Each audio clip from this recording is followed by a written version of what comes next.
we have 40 minutes Q&A. We're going to have approximately 20 minutes, and then we open the mic. Please feel free to ask any questions. We're looking forward. So, congratulations, Lara.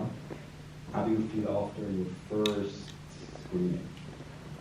I'm relieved because it's quite a nerve-wracking experience, like piecing together all the logistics of it, and is it going to sound right, and is everyone going to come, and all these different things. But whenever I get to like this moment, it's always nice to be able to enjoy and then realize that it was worth it. And it's so nice to like hear people's experiences. Everyone has different connections to each project. So yeah, I feel good, relieved and happy. Beautiful. So as a director, you're always in the center. You have everybody wants something from you, 24 hours. How do you manage with all this stress and constantly being questioned? What are we doing? What's the next step? How do you deal with that? I think the number one thing with anything, but mainly in film, is the amount of preparation that you do. Because if you have everything ready, then people don't need to come to you because they can just look at what you already prepared. So I'm very kind of control freak about my things. So I think I gave myself enough time to make sure that I was really clear what I wanted for the team. So I don't feel like I had 100 people coming to me for questions, because the prep work did the job for me.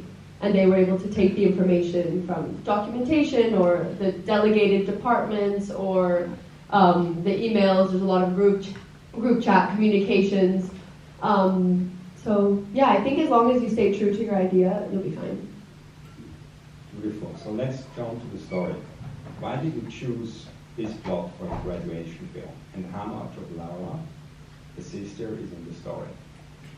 So I picked this plot because I was actually at a film festival with my parents. We went to Locarno in 2024, and it was a beautiful festival, but it was very sad. Like, a lot of the films are very sad, and we were kind of sad after watching so many sad films. And we watched one film, it was called Vita, and it was about a younger daughter protecting her younger brother from an abusive father. And I thought that was a really beautiful connection between those siblings. And then I started thinking about my sibling and my sister, and how everyone tells us we're so different, and how did we get raised in the same family, and it, you know, they just always say that it's so funny that we came out of the same womb. And I thought, you know, that's special. I should take advantage of that. So I started kind of making a story with the inspiration of the other film and with the inspiration of my life, and built a story around that. So I would say there's a lot of me in it, but not in a logical way. So like, there's a lot of me in Eloise, but there's a lot of me in Mila, and there's also a lot of things that are not related to me at all. Because no one got pregnant, so it's okay. that was fiction. Your sister, unfortunately, is not here today, but how did you react that the younger sister makes a movie about the older sister? Yeah, so she was very honored. She thinks she's a movie star now. And her first question when I cast the actress was, is she as pretty as me? And she has the same name, which I think is quite funny, the actress and Anna. So I thought that was nice. Yeah, she was very honored. So I think she was surprised, because I think people that have siblings might understand this. You don't have the same kind of physical affection with a sibling as you do with maybe your friends and your partners. It's just weird, it's just different. And so when your siblings do like a big gesture for you, you don't really know how to receive it, because it doesn't happen often. So I think she was surprised, but it was in a nice way. I think it was like something she didn't expect me to do, something I didn't expect myself to do. But I did, and she cried. Like, from the first second the film started, she was already crying. So during our conversation beforehand, we learned that you first had the characters in mind and then created the plot. Can you tell us more about this process and how it affected your casting? And please share with us how you direct your cast. So for the development of the characters, I just thought of how can I make the characters valid in all of their feelings, but still different enough from each other so that there would be some kind of tension. And that's why Eloise is very carefree and relaxed, and Mila is kind of structured and organized and a bit more serious. But they're both valid in those experiences because Mila was raised, kind of growing up really fast, and Eloise was raised with almost two moms because she had her sister to support her. And then from there, I had to find a flaw in Mila because she's the protagonist, and for someone who's structured and organized, an unwanted pregnancy is a pretty big flaw in their mind. And that was then the catalyst for all of the tension, and I added the mom to kind of accelerate it and make it more explosive. What was more important for the cast was their chemistry, so that was a key part, which is why we casted, there was about 30 girls that came, and we would cast them in pairs, one for Mila, one for Eloise, and then we would rotate them and see if there was, different chemistry between them. And these two actually had never performed together in the casting. They saw each other, but they didn't perform together. So it was really just luck that they had the chemistry that they did. And it was also important they looked somewhat, sisterly. If they had completely different looks, it probably wouldn't have been as believable. But yeah. I'm sure there was a bit of luck, but you as a director, how did you know these are the right choice? I think the biggest thing is learning to trust your actors. So when you're able to give them information and they do what you want on the first or the second time, and they take it even further and they bring their own ideas, that's when you know that they understand the film and its intention. Because you can plan to do something a certain way, but it can be expressed in so many ways. So it doesn't have to be the one way that you wrote it.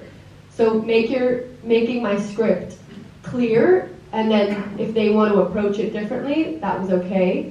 But I had to trust them and let them go with it as well, to know that I made the right choice. You don't really know until you're filming, unfortunately. It's a bit of a hit or miss sometimes. So which one gave you the most headache? Which scene? Which scene? Probably when she reveals that she's pregnant. I think that one was really difficult because we scheduled it at the end of the day, and it was kind of a long, tiring day, really small space, and the actress was obviously very emotional in that scene, and then we start filming, and then we finally set everything up after an hour, and then the walkie-talkie goes off in the middle of the tape. And I'm just like, no. And I just felt so embarrassed to ruin that emotional headspace for the actress. So then you go again, and then one of the light falls. And then so we go again, and so we do that take so many times. And I wasn't even worried about the take because she does a great job. I was worried about her wanting to stop and her not wanting to keep going because it's not fun if you're not able to stay calm. So that was really stressful because it's a really important scene, and I didn't want it to not get done because we weren't able to give her a good working environment. Yeah. Thank you. Thank you. Thank you, Lara, for this beautiful movie. I was really touched by watching it. I'm sure I'm not the only one. I go on with some questions. And in particular, for me, the pregnancy felt like it takes a little bit away the sisters' shared bodily space. Or you actually answered it a little bit before, is it more kind of a metaphor for a loss of control for her? I would definitely say that the pregnancy is a metaphor for her loss of control because it takes her off her perfection, trip that she's on, that everything has to be this way and I have to, live up to all these expectations which she sets for herself. So the pregnancy is definitely her not being able to do things the way she wants. And that's why she's so easily triggered, because she's usually a very contained person, but this, in her eyes, failure is making her not able to contain herself.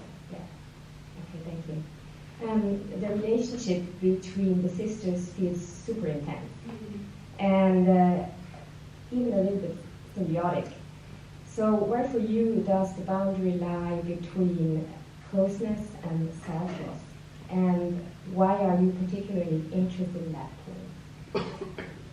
poem? I think closeness and self-loss is a very fine line, because I think the more you give to someone, the more potential there is to lose of yourself. It's the same in also romantic relationships. It always needs to be balanced. And I think in Mila's case, she spent too much of her youth with the closeness that she's now entered, closeness to her sister. She's now entered her adulthood with self-loss, because she's not able to be happy for her sister anymore. She only has like the resentment. And I think she crossed that line too young, and it's hard to go back, and it's hard to, it's hard when you envy someone that you're meant to love. It's an uncomfortable feeling, but she doesn't do it out of bad blood. She does it because she wishes she could get it back. So yeah, I think that in my personal life, I'm lucky that I haven't experienced that, but I think it's a common balance, and I think it was important to address for her character. Thank you. Jumping to the post-production. We've done it a million times. It feels pre-production, shoot, finished. It's kind of also a moment of truth, because a lot of the film happens in the post. And you see the footage and start the editing. Can you tell us more about that process? I almost cried on the first cut of the film, because it just, I don't know how to explain it. It never looks like it does in your head when you've done it. And I actually cut out the entire first scene because I hated it so much. So it was definitely a long journey. It was a really long journey, and I had to remove myself from my work emotionally, because I wouldn't be able to go through with the amount of time that it takes if I was always emotionally stuck on everything. So I had to look at it as its own entity, and then I could be emotional when it was done. So we did 11 cuts until it was locked. And then I had a sound designer who didn't do the best job, so I had another sound designer, and then I had another sound designer, and 2 colorists, and yeah. So it was a long process. You have to really just be your harshest critic and your biggest fan at the same time. Absolutely. Yeah. Turned out great. Is the editor here? No. Okay. Also, what I found very interesting is the music, because we figured out that you're a music designer, componist, build little worlds around the character. Is that right? Yes, he made little melodies for each Mila and Eloise. Yeah, this gives everything a whole different dimension. Very great. If you could... I have a question. So was that planned beforehand, or did this vision, creativity come in at the edit stage? So we did a spotting call, which is when you go through the whole film with your composer, and we were talking about different points where we could do music, and it actually was his idea. He said, what if we did different tunes for the characters in their own individual moments? And I didn't know how it would sound, so I was sure, I'm happy to try that, let's see how it goes. And then it ended up being a really essential part of the film, because a lot of the sister scenes are, separate, especially Mila. She has a lot of scenes by herself. So I would say it was planned in the beginning stages, but we weren't relying on it per se. But what I hear between the lines is like you opened up your directing space to another creative. So definitely. So are you a director who is open to that, or you know everything better? I think you need to find the line between knowing everything better and being open, because it's really important to be open because it makes you better, but you also know your story the best, and no one can tell you otherwise. So I think making sure people feel that they can approach you with your idea, but then they will also respect it if you say, no, I don't think this fits. But because I've never made original music, and I'm not a musician or a composer, I trusted him a lot because he knew much more than me in that area. So as long as I communicated the story's needs, I was confident the music would fit that. But it took a while. I mean, I asked him to rewrite the lyrics for Echo like 6 times. So it was a long process. Food is very important in filmmaking, as we all know, or in life in general. So, what is Laura's catering? I mean, is there any special thing you have on your catering on the set? I have a ban on chips. I think they're really noisy and annoying. I don't know why you need to have 100 bags of chips on set and then have crumbs everywhere on the floor, and then everyone has sticky like hands and they put it on the camera. I really don't like chips on set. So that was like my number one thing. And then I always try to do hot meals. I think that's really important. That helps a lot with the morale.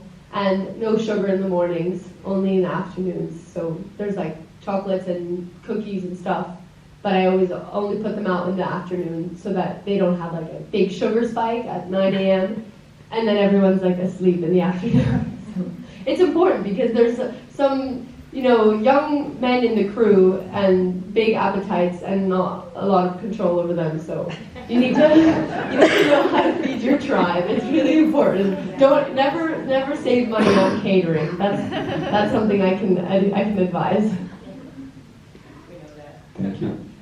So we want to open the mic. Are there any questions? Don't be shy. Don't be shy. Oh. I can do it. Well, first, congratulations. Thank you. It was a wonderful movie. I'll ask you two questions. One is, in the creative work, it's always one of the hardest things when you decide to stop, like edit. Like to say, okay, now, this, because it can go on forever, to say, I can still improve it. How did you make that decision? To say, okay, now that's the final product I like? That's a really good question, and I don't think we talk about that enough, because with art, you could go on and on and on and on forever. I think what helped is that I had a submission for my uni. So we shot in May, and we had to submit in July, early July, which is very, very little time for a film. So we submitted in July, but then I obviously kept working on it after uni, but I had already polished it off to a decent amount that I was comfortable with it. And I think once I had presented it at uni and at my graduation, it gave me a good feeling that it was in a good place, that I didn't feel I needed to make more and more and more and more changes. And I think it's different for feature films because you have so much more footage, but with a short film, unless you have the budget to reshoot, you get what you get, and you have to make it work. So I think I was comfortable with doing everything to the best of my ability with what we had. If you're able to refilm, obviously, then you can change 100 different things. But I think the submission deadline and just being happy and having the feedback from my family that I could, polish it off, that definitely helped. But yeah, thank you. Kannst du ein bisschen was sagen zum Composer? Wie hast du ihn gefunden oder wie hat dich gefunden? The composer came through Indiegogo, so he came through the crowdfunding platform. He was asking about how we met. And he actually was never a composer for films before, and he asked us if we needed one, and I did. And he ended up doing everything for free. So it was a really, really special collaboration because it was my first time working with a composer, and it was one of his first times working with film. And we both kind of really found each other in our creative collaboration.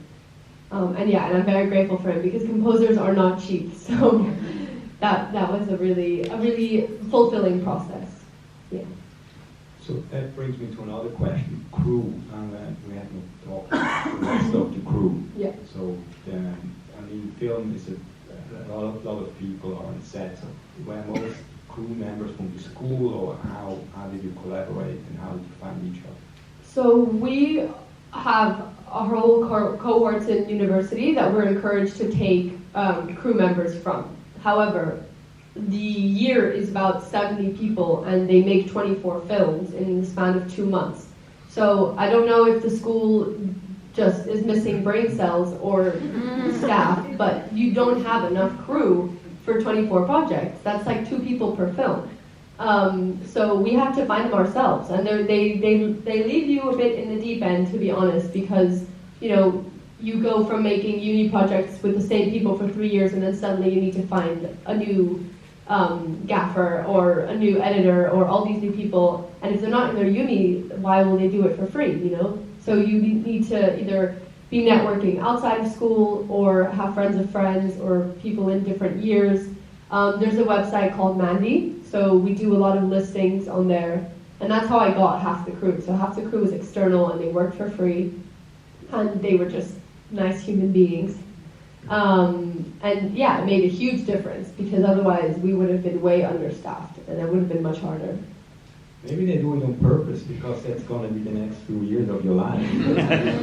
Maybe. Yeah, maybe. Any more questions? There's 2 behind the camera.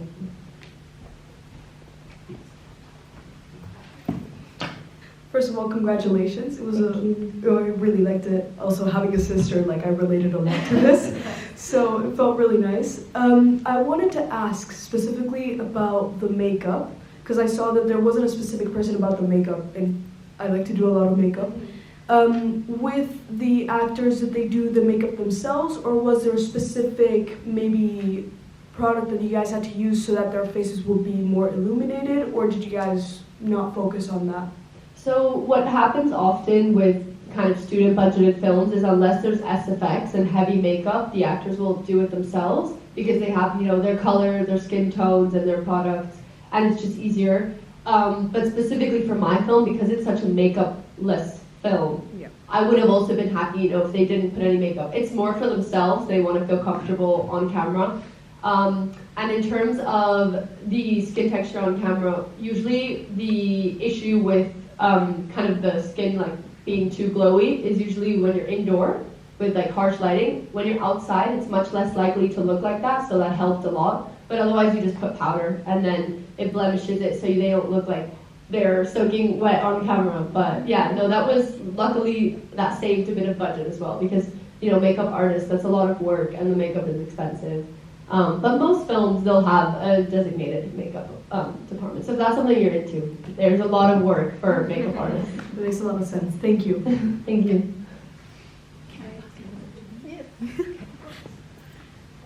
Thank you very much for the film. I really liked it a lot as well, very touching. It makes me wonder, with the end of the film, are you planning to continue the story? Because for me, there are many questions now regarding what's happening with them. Will she carry the baby? Will there be more arguments? Or will there be, I don't know, great happy end? So I wonder, do you have any future plans for the story? I mean, I would love to continue it. I would love to make it longer. I think there's so much backstory and post-story and Sestra 2 potential. So hopefully, it's not in the works right now. I think I'm more worried about pushing this forward as much as I can. But yeah, it would be a dream of mine to make this longer, and I think there's some short films that are perfect as short films, and then there's some short films that are, trying to be more, and I think Sestra's probably trying to be more. That's why it was also meant to be 15 minutes, and now it's 25. So, but yeah, I would love to, down the line, make it longer, tell the story, work with them again, and also I think the journey with the baby is an important one. Her decision-making process is very key to her character and her arc. I think her arc in this film is just starting, and in a longer film we could actually see her grow and change as a person. But yeah, thank you, that's a very good question. I just have a quick question as well. Thank you so much, really enjoyed that. I love movies. Everybody takes different things from different movies, but absolutely. My big thing, Lara, was 2 things I'd love you to comment on. One is the sets, the way that it felt so real. I loved seeing, the toothpaste the very, very just attention to detail. It felt like a real home, a real situation. And I wanted you to comment on how you were able to create that. And the second thing is, I just feel like at the end, this gal on the right with the green shirt on, she was so wise to create a situation at the end where she was able to have a good experience with her sister. And I feel like that for me resonated so much because we're in a moment where we're getting a lot of blows, we're getting a lot of difficult things happen in our world. And to have that wisdom to be able to say, you know what, we're going to create something special here. And that for me was really the moment that I really appreciated. So thank you. If you could talk about those. Yeah, thank you. Those are really nice observations. I think, well, I'm going to do a little spoiler. The garage was actually 2 garages. So it was actually a fake wall that we built with props in order with the idea to film through the wall. So that we really wanted to be like submersive and immersive. And having that extra space behind the wall allowed us to do that and really like surround the characters in their environment. So I'm really glad it felt real because that was really important to me, was that it doesn't feel like a film. I think what helped was that the places that we filmed at were also homes. So the garage was a family in Richmond, and they had their house for 60 years. It's very old, Victorian, you know, they have 20 bikes and 100 books, and there's a lot of things that were already there that were true to people's lives. Like the book that she blows on, that was from their grandma's collection. And so they were very helpful with the set design in that sense. And the second house was student girls that lived together, you know, girly toiletries, colorful things. So that helped a lot. And I think also the fact that the production designer and I had a lot of exchange beforehand about what we wanted. It happened really naturally. I feel like that's how you know when you're doing something right, is when it's not difficult. If you're fighting for something that's not working, maybe it's not meant to work. And then for what you said about the scene at the end, yeah, that's kind of Eloise's moment. So that's really showing her to her sister as, I am an adult, I can do this, I'm okay, you did a good job. And it gives Mila the reassurance that maybe she's not such a failure. So yeah, thank you. Great film. The camera work is obviously a very important part of a movie. And in this case, it's quite sophisticated, right? A lot of movement, focus, angles. And so how much of that is the work of the cameraman and how much of that is your directing style? I mean, it's a lot of both. 100%. A good DOP will make your life easier. I can tell them what I want, but I can't show them how to do it on the camera at the end of the day. So they do need to know how to do it. My DOP, Robin, is she's very receptive of what I wanted. So I think what helps is when they already know your style. We did a film earlier in uni, and for example, the shot where they're both sitting outside in the garage at the beginning from the back. Initially, I was so sure I wanted that shot to be dead center, symmetrical, classic, in the middle of the frame. And she really encouraged me. She's like, no, Laura, I really think we should do it asymmetrical, move her a bit to the right. I really think it will look better. And I was like, no. And I trusted her, and it's much better not center in the middle, because it says so much more about their dynamic. Their dynamic is not symmetrical, it's not perfect. So finding a DOP that understands what you want and need without maybe you realizing that that's what you need, that helps a lot. And everything is in the prep. Absolutely everything is a prep. So I would say it's a mix of both, but also learning to trust, and what we talked about with openness and being able to accept feedback. That's super important. But yeah, very collaborative.